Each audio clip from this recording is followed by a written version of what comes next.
Elena Sandoval had been invisible in her own father's house for 22 years, and the day he died, the family made it official. Welcome.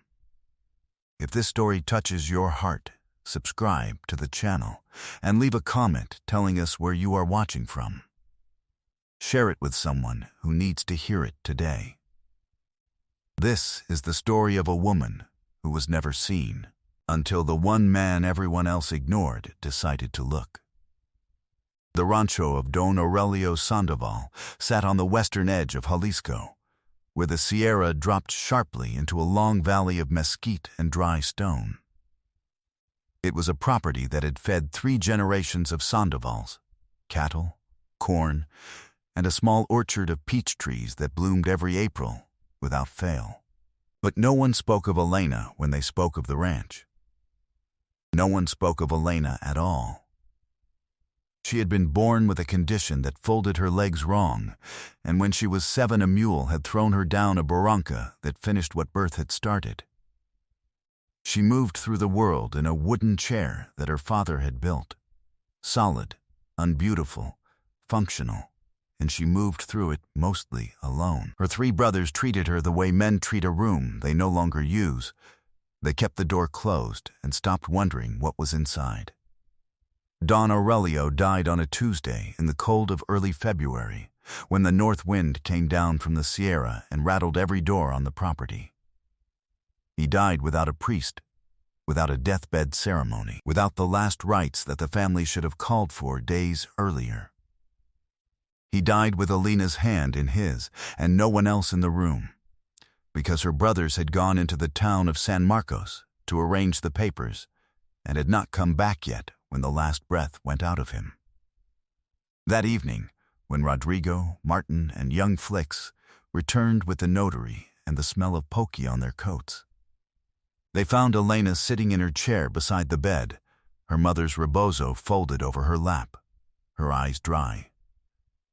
"Move away from the door," Rodrigo said, not looking at her. He said it the way men say it to a dog, without malice, without thought, with the flat authority of habit. Elena moved her chair 3 feet to the left. No one thanked her. No one looked at her again for the rest of that night. The notary read the will in the sala. Elena was not invited into the sala. She heard it through the wall, because the wall was adobe and thin, and the notary had a loud, formal voice. She heard her brothers' names listed.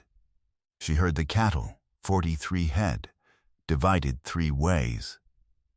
She heard the peach orchard named. She heard the house. She heard the parcels of land along the lower valley. She did not hear her own name. When she heard the front door close behind the notary and her brothers begin to talk in low, satisfied voices, Elena put her hand on the rebozo and held it. It had been her mother's, a dark blue wool with a border of red flowers that her mother had embroidered herself, 1 stitch at a time, in the years before her hands gave out. Elena had carried it on her lap through every winter of her life. She pressed her palm flat against the fabric and breathed. Elena, it was Flix, the youngest, the one who sometimes almost looked at her. He appeared in the doorway of the room. "You can stay here through March. Until we decide what to do with the house, we'll need a few months to settle everything." "Through March," she said. "We'll figure something out." He said it the way people say it when they mean, "I will not be the one to figure it out." He left. A bystander, the cook's daughter, Petra, who had been standing in the kitchen doorway the whole evening, watched him go and then looked at Elena for one long moment before she too turned away and disappeared into the dark part of the house. That night, Elena sat in her chair on the corridor and listened to the north wind work through the mesquite trees, and she counted what she had. The rebozo, the chair her father had built, a wooden box her mother had left her, full of letters and small things she had never fully sorted through. A photograph of her parents on the day of their wedding in a small clay frame, and 22 years of knowing this rancho in her bones, every stone, every fence post, every place where water stood in the rainy season, and every place where it drained. She had nothing. She had everything she had always had. She gathered what she could carry, and she tried to sleep. She did not leave through the front gate. She left through the side passage by the old granero, the one the family used when they moved equipment, because the front gate had a step that her chair could not manage without help, and she would not ask for help. Not now. The road to the lower parcel was a terracera, packed dirt and loose stone, rutted by cattle, and it ran south from the main house for half a league before it reached the old working quarters that had stood empty since Don Aurelio had consolidated the workers into the upper buildings 12 years ago. There was a structure there, still standing, a cobertizo with thick adobe walls, a broken door, a partial roof of corrugated metal that held on 3 sides and let in sky on the 4th. She arrived there in the late morning, when the sun was already high and the air had the particular cold brilliance of February in Jalisco. She sat in front of the broken door and looked at what she had to work with. The floor was earthen and swept clean by wind. There was a pila in the corner, a stone basin that still had a water feed from the acequia that ran along the property's eastern edge. There was a rusted comel on 2 stones that someone had left years ago, as if they intended to come back. There was a crooked metal cot frame without a mattress. She did not cry. She had learned early that crying was expensive and got you nowhere. A chair could not take you faster. She was arranging what she had brought: the wooden box, the rebozo, the photograph, a sack of provisions, when she heard footsteps behind her. Not the careful footsteps of someone approaching respectfully, the footsteps of someone who had not noticed her. Oh. He stopped. He was young, perhaps 25, perhaps a little older, with a face weathered past its years, and a left arm held at a careful angle that told her, without asking, that something had happened to it, and it was still healing. He wore the garrikas and rough cotton clothing of a laborer, and he carried, over his good shoulder, a bag of tools. He had the look of a man who had arrived somewhere and was not sure it was the right place. "Forgive me," he said, and he said it to her, not past her, not at some neutral point above her head. He said it to her, and he looked at her face when he said it. "I didn't know anyone was here. I'm Jacinto. I was hired by the family, by Don Rodrigo, to do repair work on the lower fences and the acequia wall. I can come back. You can work," Elena said. "I'm not stopping you." He studied her for a moment, not the way people usually did, with pity or with that particular embarrassed blankness, but the way a person looks at a problem they are trying to understand honestly. "Do you need anything?" he said. "Before I start." Elena looked at him. In her 22 years on this rancho, in this family, not one man had asked her that. Not that she could remember with any clarity. Not like that, directly, without apology or performance. "I need a door that closes," she said. "I can fix that," he said. What she did not know, what neither of them understood yet in that cold February morning, was that this conversation was the first stone of something that would take months to build and a lifetime to fully understand. Jacinto fixed the door that afternoon, working with his good arm and his damaged one, compensating without complaint. He did not ask her why she was living in a cobertizo. He did not ask about her brothers or the rancho or the will. He came each morning to work on the fences and the acequia, and he stopped each morning to ask if she needed anything. It was a small and stubborn kindness, delivered without ceremony. She had made a space for herself in the cobertizo. She had set the wooden box on a flat stone near the pila and placed the photograph beside it. She had hung her mother's rebozo on a nail near the door, where she could see it from the cot. The cot now had a mattress, a thin, patched one that Petra, the cook's daughter, had brought quietly one evening, without announcing herself, setting it against the wall and leaving without a word. There were people who helped in silence when they could not help loudly. Elena knew how to receive that kind of help. Jacinto brought her eggs once. He said only, "The hens near the upper corrals are laying. Nobody's collecting." He left the eggs in a clay jaccara and went back to work. She made herself coffee each morning on the comal, heating water in an old clay pot she had found on a shelf inside the cobertizo, and she drank it black and hot while she watched the light move across the stone floor. This was her ritual. This was the thing that anchored the days. On the fourth morning, she asked him, "What happened to your arm?" He was quiet for a moment. "A horse," he said. "A bad fall 2 years ago, in Zacatecas. It healed wrong." He paused. "I can still work. Most things." "I know," she said. She had watched him. "You compensate well." He looked at her with something that was not quite surprise, more like recognition. "People think a damage means you can't," he said.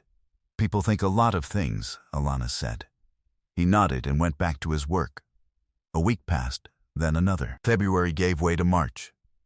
The peach orchard, her father's orchard, now her brother's orchard, came into a faint blush of early bloom on the upper slopes.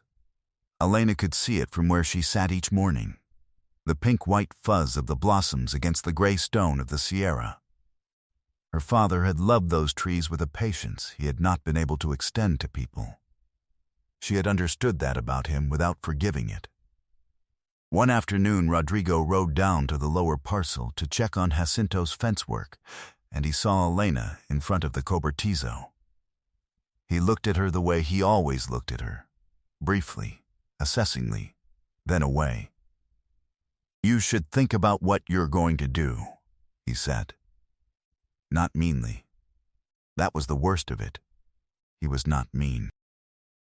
He was simply certain, in the uncomplicated way of men who have never had to think hard about what they were going to do, that this situation would resolve itself through her action, and not his. "I'm thinking," Alana said. He rode away. Jacinto, who had been working on the far section of fence and could hear but not see the exchange, said nothing. He kept working. She appreciated that he did not come over to offer comment. That night she opened the wooden box. She opened it because she needed something to do with her hands, and because a restlessness had come into her chest that she recognized as the feeling before a decision. The box held the things her mother had left her. 3 letters tied with a faded ribbon, a small medal of the Virgin de Guadalupe on a thin chain, a folded baptism record for Elena herself, a pressed flower from some occasion she did not remember. And under all of it, she had to take everything out to reach it. A folded piece of paper, stiff and yellowed, with an official-looking stamp at the top. She held it toward the lamp. It was a deed, a property deed, dated 31 years ago, written in the formal legal Spanish of that era, bearing the signature of Don Aurelio Sandoval, and beneath it, the signature of her mother, Dolores Ramres de Sandoval. The property described was the lower parcel, the eastern lower section of the ranch, including the cobertizo, the acequia, and the orchard of 18 peach trees that stood on that portion. And the deed named the recipient. Elena read it twice. Then she read it a third time, because she wanted to be certain of what she was reading. The lower parcel had been deeded to her mother directly, and upon her death to Elena. She put the paper flat on her lap and looked at the wall of the cobertizo. She thought about her father, his complicated silences, his inability to speak directly of love or guilt, his habit of doing things through paper and deed and official stamp that he could not do through conversation. He had known. He had always known what his sons were. He had tried to protect her in the only language he knew. She did not cry. Something in her chest moved, shifted, like a door that has been stuck for years suddenly finding its hinge. Señorita Alana. It was Petra, arriving with a small basket of tortillas and a jar of beans, her third such quiet delivery. She stopped when she saw Alana's face. "Come in," Alana said. "I need you to see something." Petra read the deed. She read it slowly, her lips moving, and when she finished, she looked up at Elena with wide eyes. "This is real," Petra said. "Yes," Elena said. "It is." But Jacinto, who had heard the sound of Petra's hurried steps and looked up from his work at the fence, sensed something had shifted. He was about to discover something that would change everything he thought he understood about where he was working and for whom. She waited 4 days. She waited because she needed to think, and because a woman in a wheelchair on a property in dispute needs to think very carefully before she speaks. She asked Petra to say nothing. Petra said nothing. Jacinto she did not tell, not yet, not because she didn't trust him, but because she needed to know what she was going to do before she said it to anyone who might be affected by it. On the 5th day, she wrote a letter to the civil registry in San Marcos. She asked Petra to carry it. On the 9th day, a man arrived at the cobertizo on foot. A thin, careful man in a dark coat who introduced himself as the assistant to the notary of San Marcos and said he had come to verify a document. He looked at the deed. He looked at the stamps. He compared dates. He asked her 2 questions about her mother, both of which she answered without hesitation. He wrote something in a small book. He said he would need to compare with the registry records and that it would take 1 week. He left. She watched him go, and then she turned back to face the cobertizo and the peach trees and the acequia and all the things her mother had loved enough to protect. Rodrigo appeared 3 days later. Someone in the town had spoken, the notary's assistant, or a witness, or simply the small town air that carries words faster than writers. He came with Martin. He did not bring Flix. He came to the cobertizo door. Jacinto was at the acequia, not far. He did not come closer, but he stopped working. "What did you tell them?" Rodrigo said. His voice was controlled. That was the most dangerous kind of anger, the kind that stays controlled. "The truth," Alana said. "That land belongs to the rancho." "Papa never," he did, Alana said. She said it simply. "He did it 31 years ago, when he knew he would not be able to protect me any other way. He was not a man who could say things with his mouth. He said them with paper. One woman can't run a lower parcel," Martin said. He said it with the quiet authority of a statement of nature, the way men say things they expect to remain unchallenged. "A woman alone, in that condition." "No one is alone," said a voice behind her. It was Jacinto. He had come to the door without any of them noticing. He was not large and he was not threatening, and he said it with a quietness that had weight to it. "She hired me," he said. It was not entirely true. She had not hired him, Rodrigo had, but it was true enough for the moment that mattered. "I worked this parcel. The acequia is repaired. The fences on the east side will be done by April. I work for her." Rodrigo looked at Jacinto. Jacinto looked back.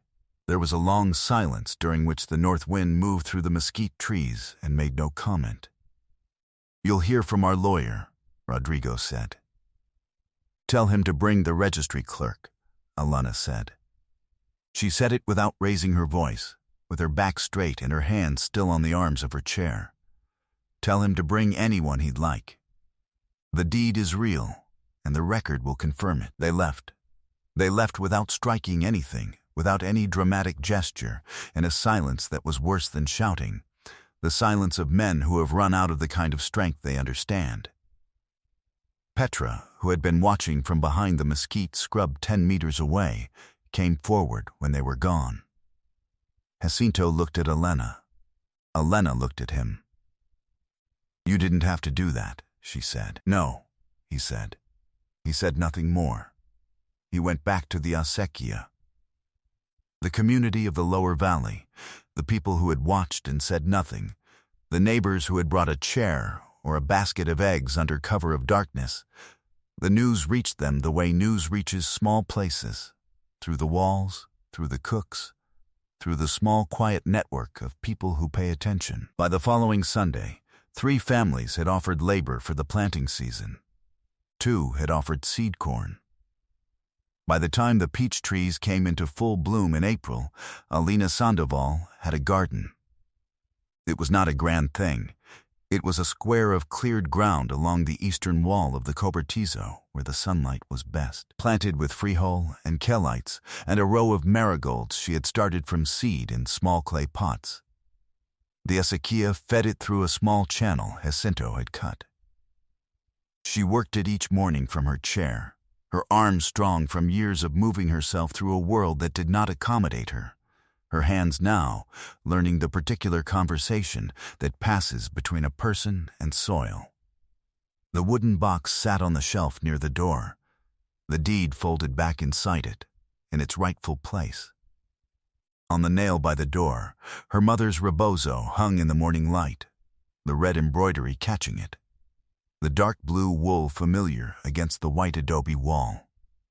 Jacinto came each morning. He had built a small sleeping space in the back section of the cobertizo, behind a partition of salvaged wood, and he had stayed when it became clear that he was needed and that there was work here that would take longer than the season. He had told her once, without drama, that he had nowhere particular to be. She had told him, without drama, that the acequia was going to need reinforcement before the July rains. That had been their agreement, and it had held. One morning in late April, when the garden was green and the peach trees were dropping their blossoms and the air smelled of damp earth and spring, Petra arrived with her sister and her sister's small daughter, all 3 of them carrying baskets. They spread a cloth under the largest peach tree and unpacked tamales and coffee and sweet bread, and they called for Elena and Jacinto, and they sat together in the morning light and ate. "It smells like something is starting," Petra's sister said. Alina looked at the garden. She looked at the cobertizo with its repaired door and its partial but adequate roof. She looked at Jacinto, who was eating with his good arm and his healing one, methodically and without embarrassment. "You know," he said quietly, "to no one in particular, I've worked a lot of places. I've never worked anywhere that felt like it was asking to be taken care of." Alana looked at the little girl, who had found a caterpillar on the edge of the cloth and was examining it with the total seriousness of very young children. "It was always like that," Alana said. "Nobody was paying attention. Sometimes the door that opens out of compassion leads somewhere none of the people walking through it expected to go."